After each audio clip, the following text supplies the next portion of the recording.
Bonjour, je suis le docteur Emeline Lagrange, je suis neurologue au CHU de Grenoble. Je travaille dans la structure qui s'appelle le Centre de référence des maladies rares neuromusculaires et au sein d'une unité d'électromyographie. Bonjour, je suis Lionel Rostin, je suis néphrologue et immunologiste. Je travaille au CHU Grenoble-Alpes et je suis chef de service de néphrologie, hémodialyse, aphérèse et transplantation rénale.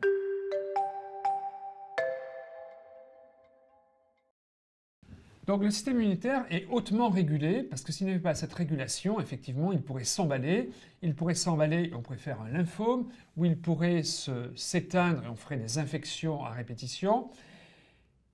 Mais parfois, il va insidieusement non pas s'emballer, mais changer sa route. Qu'est-ce que ça veut dire? La route normale, c'est qu'on ne produit pas d'anticorps contre soi-même, heureusement. Notre thymus a été éduqué pour que nous ne détruisions pas le soi, mais qu'on détruise le non-soi, c'est-à-dire ce qui est étranger. Et dans des situations particulières, le système immunitaire va se dérégler en faisant en sorte que les lymphocytes B vont produire quelques anticorps qui vont être dirigés contre une cible d'organe et ça va entraîner une maladie auto-immune. Donc le patient va développer des auto-anticorps qui vont détruire des cibles qui sont au niveau pulmonaire, au niveau musculaire, au niveau neuronal, cardiaque, etc. Et ces maladies auto-immunes, c'est vraiment très embêtant. Pourquoi c'est embêtant? Parce que si on ne fait rien, la personne va décéder des conséquences de ces auto-anticorps qui vont agresser le patient.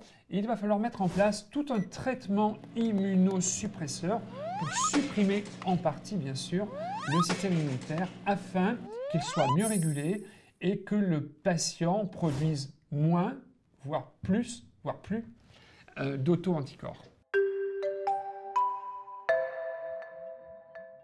La myasthénie est une maladie auto-immune.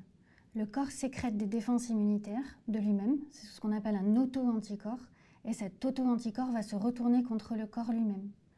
La plupart de ces auto-anticorps sont des immunoglobulines G, ce qui est important pour nous pour le choix des traitements ensuite.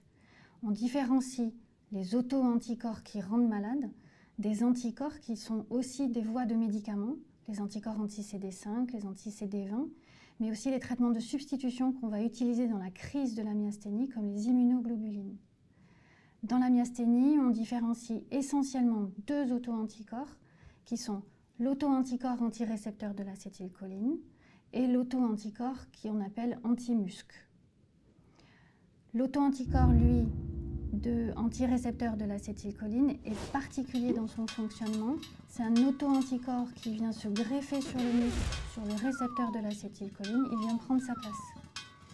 Parce qu'il prend sa place, l'influx qui passe du nerf sur le muscle grâce à la molécule acétylcholine n'a plus de place pour s'accrocher, l'influx passe moins bien, le patient ressent une fatigue, puis une fatigabilité, c'est-à-dire que l'effort engendre plus de fatigue.